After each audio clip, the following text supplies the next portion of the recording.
Assalamualaikum warahmatullahi wabarakatuh. Salam sejahtera untuk kita semua. Selamat siang Bapak Ibu semua. Salam sehat, semoga kita selalu dalam kesehatan semua. Sehat, sehat. Saya mendapat tugas dari panitia.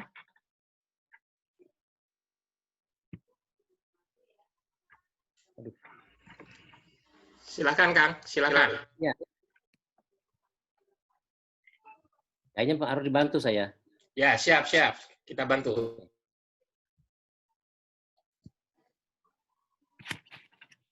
Share screen. Bentar. Ya. Saya mendapat judul ini Poros Maritim sebagai negara berdaulat dan pemanfaatan bagi rakyat. Ini saya senang sekali dengan judul ini karena sudah 4 tahun lebih ini dicanangkan Poros Maritim Dunia. Hanya sampai saat ini masih banyak yang kita belum begitu paham. Dr. Surya Wiranto, SH.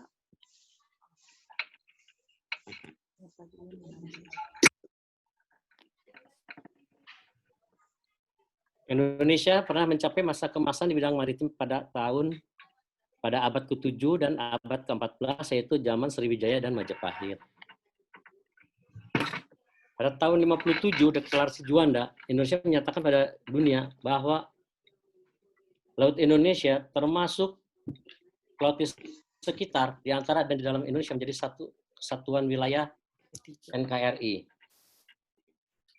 Kalau nggak ada yang nanya.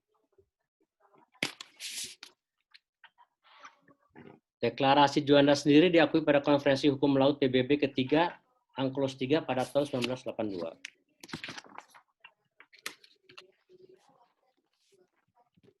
Next. Tujuan dari Deklarasi Juanda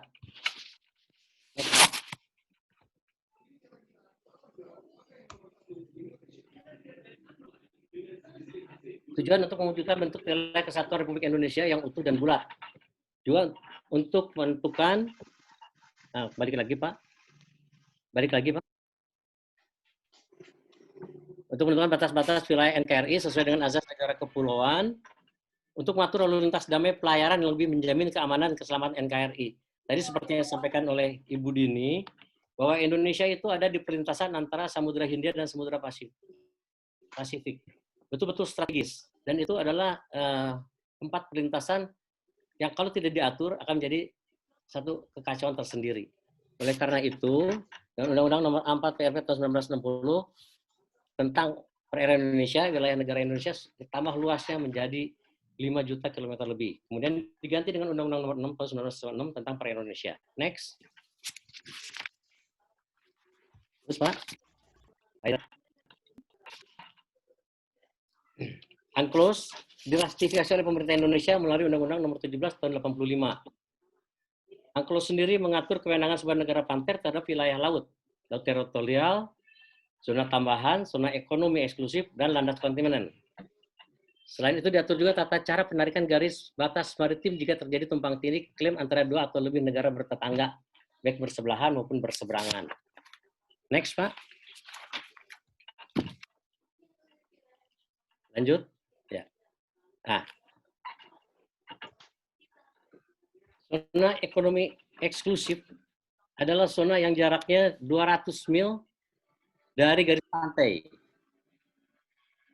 Sementara laut teritorial kita adalah 12 mil dari garis pantai, ditambah ada contiguous zone atau zona tambahan sejarak 12 mil lagi. Next.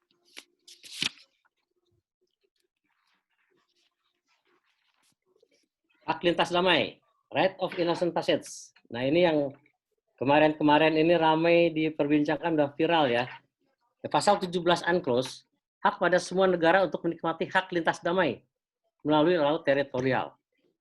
Pasal 53 ayat 1 Unclos, suatu negara kepulauan boleh menetapkan alur-alur laut kepulauan. Di Indonesia ada 3 alur laut kepulauan, ALKI 1, 2, dan 3.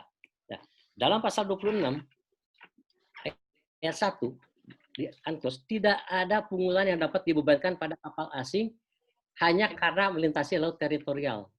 Nah, sementara yang viral itu kan kita banyak dengar bahwa setiap tahun dikenakan beban biaya itu tidak boleh karena kita sudah meratifikasi ASPOT itu sendiri. Yang diperkenankan untuk ditagihkan sebagai pembayarannya adalah untuk deep sea pilot atau kapal tunda atau VTIS, Vessel Traffic Information System. Seperti misalnya di Selat Sunda sekarang sudah ada traffic scamming zone, itu bisa menggunakan pembayaran pada VTIS-nya. Next. Next, Pak. Nah, ini alur laut kepulauannya. Next. Terus, Pak. Nah, ini poros maritim dunia. Ada 5 elemen: budaya maritim, sumber daya maritim, tadi sedikit disinggung oleh Pak Dr. Wahyu, kemudian diplomasi maritim, tadi juga disinggung oleh Dr. Dini, serta pertahanan maritim, sebagian disinggung juga oleh Dr. Dini, dan infrastruktur dan konektivitas maritim. Inilah yang akan dibahas pada saat kesempatan ini. Next.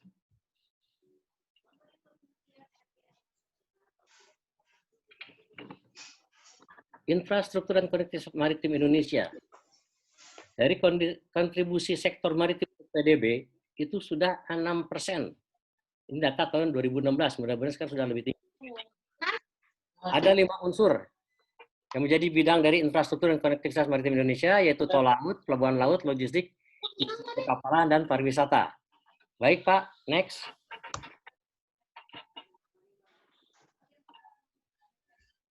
Tol laut tujuannya meningkatkan konektivitas antar daerah dalam pendistribusian barang serta mobilitas orang, meningkatkan kesejahteraan dengan menekan disparitas harga antar wilayah serta memangkas biaya logistik yang mahal. Jadi harga di Jawa akan sama dengan harga di luar daerah. Untuk meningkatkan perekonomian lokal di daerah 3T, tertinggal, terdepan, dan terluar. Nah, diperlukan evaluasi terhadap pelaksanaan selama beberapa tahun terakhir menyangkut transparansi schedule, kesediaan ruang muat, dan uang tambang. Dan yang paling penting adalah bukan lembaga atau badan otoritas yang bertugas melaksanakan program tol laut, badan otoritas sendiri, dan diikuti dengan peningkatan infrastruktur darat dan fasilitasi bergudangan di daerah 3T, tertinggal, terdepan, dan terluar. Next. Pelabuhan laut. Saat ini lebih dari 1.000 pelabuhan laut sudah ada, baik komersial maupun non-komersial. Dan yang sudah dibangun terakhir itu berintegrasi dengan kawasan industri, misalnya Kuala Tanjung dan Patimban. Yang akan datang adalah Teluk Plamong dan Makassar Newport. Semakin banyak usaha pelabuhan yang diberikan konsesi oleh pemerintah. Karenanya diperlukan undang-undang kepelabuhan terpisah dari undang-undang pelayaran dalam rangka memberikan kepastian hukum yang berkaitan dengan investasi, tenaga kerja, dan kelancaran arus barang. Diperlukan penguatan peran otoritas pelabuhan dengan membentuk otoritas pelabuhan yang bertanggung jawab langsung pada Presiden. Saat ini otoritas pelabuhan bertanggung jawab pada Dirjen, sementara lingkup pekerjaannya luas sekali. Akhirnya tidak tertata dengan baik, tidak terkelola dengan baik. Next. Logistik. Biaya logistik kita masih tinggi, masih 24% dari PDB. Kemudian logistik performance index kita masih nomor 46, ranking 46, masih di bawah Vietnam.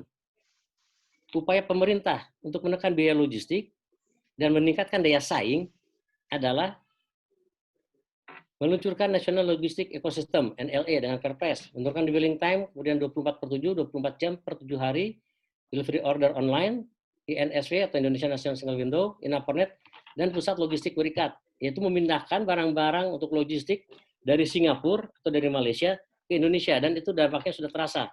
Manfaat bagi rakyat sudah terasa, harga makin murah, dwelling time makin turun, tapi biaya logistik masih tetap. Mohon izin Pak Dokter, 1 menit perlu lagi. adanya undang-undang logistik. Baik, silakan terus. Next. Sedikit lagi. Industri perkapalan. Pengadaan armada sudah dijamin dengan undang-undang. Tapi yang paling penting adalah perlu adanya kredit berbunga rendah dan tenor yang panjang. Nah, tentunya dijamin juga dengan para menteri mengenai tata cara penahan kapal di pelabuhan sesuai dengan pasal 223 Undang-Undang 17 tentang kapal-kapal yang kredit macet. Ini belum ada sampai sekarang tata caranya. Next.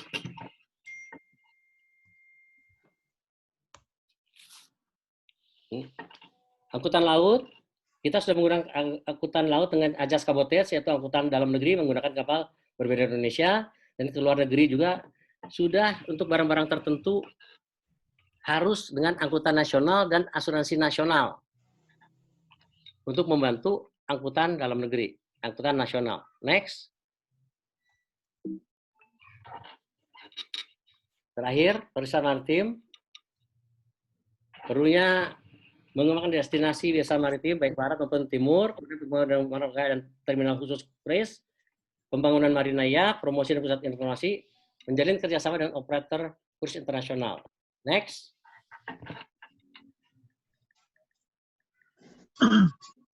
Nah, ini sektor mana SDM. Ada pelaut, tenaga kerja, eksplorasi, karyawan bidang perkapalan. Yang kurang satu, tingkatkan juga untuk hukum maritim. Penting sekali, karena banyak yang belum menguasai masalah kemaritiman, terutama dari segi hukumnya. Next. Kesimpulan, perlu adanya pembaruan hukum kemaritiman. Demikian saya sampaikan, mudah-mudahan bisa memenuhi syarat dan menambah wawasan dari rekan-rekan semua. Terima kasih. Assalamualaikum warahmatullahi wabarakatuh. Terima kasih. Waalaikumsalam warahmatullahi wabarakatuh.